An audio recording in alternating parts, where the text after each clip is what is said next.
अब मैं बताता हूँ कि हैक होगा कैसे। ठीक है, यस। तो फिर लोग मुझे सुनाते हैं कि सर आप ऐसे मत क्या कीजिए, ओपनली बता देते हैं क्रिमिनल्स मिसयूज करेंगे। एक टेक्निक बताऊंगा, ऐसी 12 तरीके हैं, लेकिन मैं एक तरीके, अच्छा 12 तरीके ऐसे से हैक हो सकता है? हाँ 12 सिंपल तरीके हैं। Okay sir. लेकिन ऐसा ना हो कि क्रिमिनल्स भी मिसयूज करने लगे। सबसे पहला तरीका है कॉल मर्जिंग टेक्निक, या कॉल, हाँ तरीके बताता हूँ। Call merging technique, call forwarding technique, voice mailing technique, QR code, screen sharing techniques apps के थ्रू।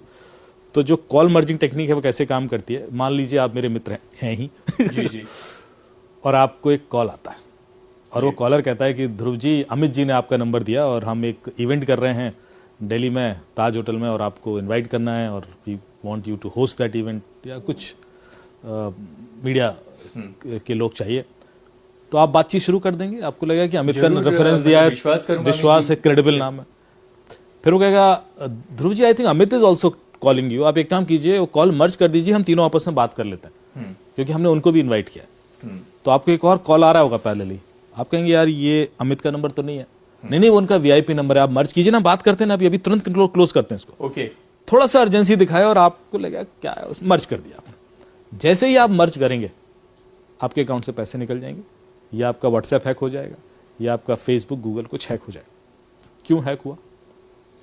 आपने कोई OTP दिया नहीं दिया, आपने कोई लिंक क्लिक किया नहीं, आपने कोई ऐप इंस्टॉल की नहीं, फिर आपके पैसे क्यों निकले, फिर आपका व्हाट्सएप क्यों हैक हो सकता है?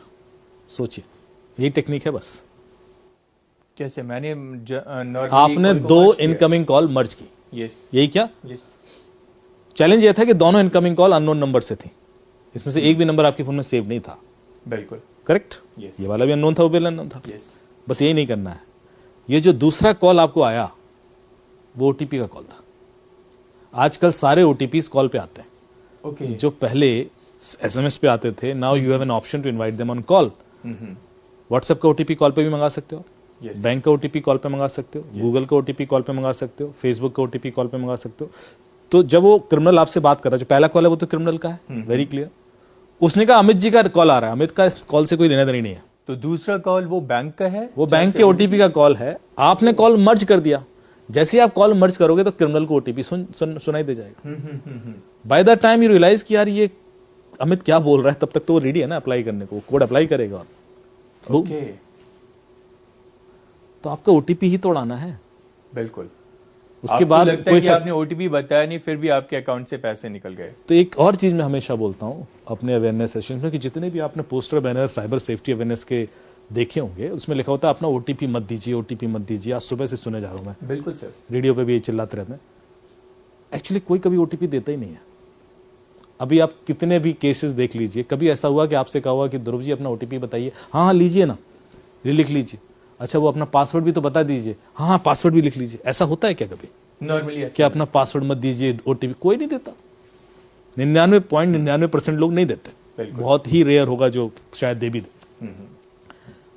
OTP एक तरीके से निकाला जाता है, एक कहानी होती है उसके पीछे, और वो कहानी जब तक लोगों को पता नहीं होगी, और वो कहानी सुनना चाहूंगा सर, वो तो निकलता रहेगा। जी बताइए। तो एक बड़ी इंटरेस्टिंग और OTP निकालने की कहानी बताता हूं। मेरे एक मित्र हैं, वो US से आए हुए थे, US में एक कंपनी में काम करते हैं। लखनऊ में थे, अपनी माता जी को थोड़ा सा तीर्थाटन करा रहे थे, घुमा रहे थे। तो शायद उस दिन उनको दिल्ली आना था, बनारस से लखनऊ आए होंगे और लखनऊ से दिल्ली आ रहे थे। तो फ्लाइट उसमें थे, एयरपोर्ट पर थे। तो उनकी माता जी थोड़े से थकान फील कर रही थी और फिर उसके बाद दिल्ली से शायद वापस US का कोई फ्लाइट था उनका। तो उन्होंने सोचा कि दिल्ली जब लैंड करेंगे उसके बाद जो उनका ड्यूरेशन है अगली फ्लाइट का, वो 6-7-8 घंटे का है, तो उस दौरान एयरपोर्ट के पास कोई होटल ले लेते हैं, वहाँ रेस्ट कर लेंगे। तो वो गूगल पे उन्होंने सर्च किया दिल्ली एयरपोर्ट के आसपास कोई होटल, तो उनको एक नंबर मिल गया लेमन ट्री का। अच्छा।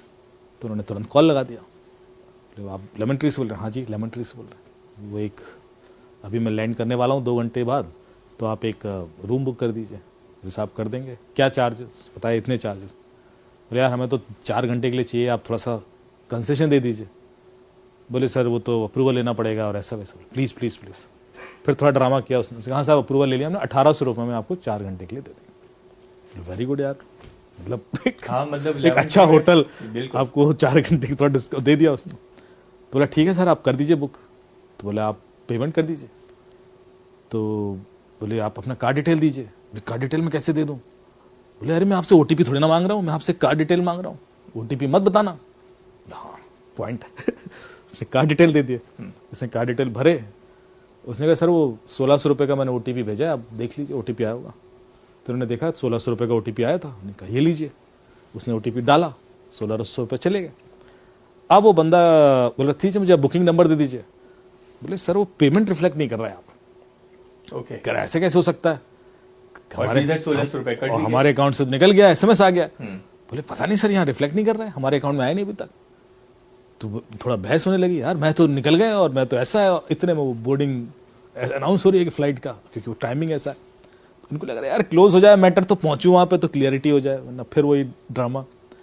तो बोलते हैं नहीं नहीं सर वो आया नहीं है पैसा, और अभी मैं कैसे रेफरेंस नंबर दे दूं, और तो जब तक आएगा नहीं कर सकते। एक काम कीजिए सर आप ना मुझे अपना जो आपके अकाउंट से पैसे निकले हैं, बोले हाँ, तो उसका स्क्रीनशॉट भेज दीजिए तो मुझे कंफर्मेशन आ जाएगी। बोले हाँ कोई दिक्कत नहीं। उसने स्क्रीनशॉट लिया, भेज दिया। अब ये देखिए साइकोलॉजिकल गेम देखना, जो स्क्रीनशॉट भेजना आपके दिमाग में फीड करना था उसका पर्पस, कि आपको लगे कि स्क्रीनशॉट भेजने से कोई दिक्कत नहीं होती। तो आपने स्क्रीनशॉट लिया, भेज दिया, और वो उसने देखा।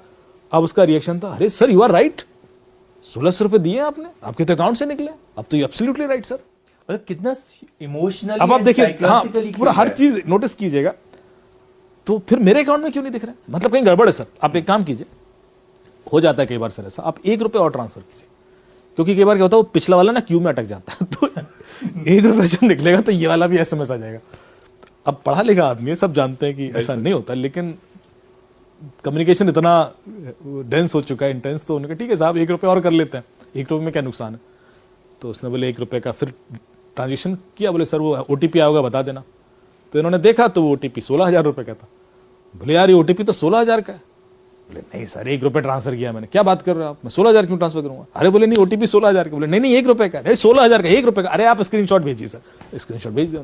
फिर दोबारा आप समझे नहीं बात को। पहली बार जब स्क्रीनशॉट भेजा था तो उसमें ओटीपी नहीं था, अब जो स्क्रीनशॉट भेज रहे हो उसमें तो ओटीपी है। आपसे सीधे सीधे ओटीपी नहीं मांगा, आपसे घुमा से स्क्रीनशॉट निकलवा लिया। बात तो वही है ना। तो पहली वाली एक्सरसाइज में उसने सिर्फ आपके दिमाग में डाला कि स्क्रीनशॉट भेजने से दिक्कत नहीं होती। जैसे ही दूसरी बार में स्क्रीनशॉट भेज जाओ, उसने ओ ये क्या कर दिया मैंने तो ओटीपी भेज दिया। तो उसने अप्लाई किया, निकल गए 16,000। ये तो वो फ्लाइट बोर्ड करने वाले थे। तो आप देख रहे हो टेक्निक्स कितनी सोफिस्टिकेटेड। हर ओटीपी के पीछे कहानी है, और ऐसी 12-13 कहानियां जो ओटीपी चुराने की ही है मेरे पास अलग अलग क्लाइंट से आती।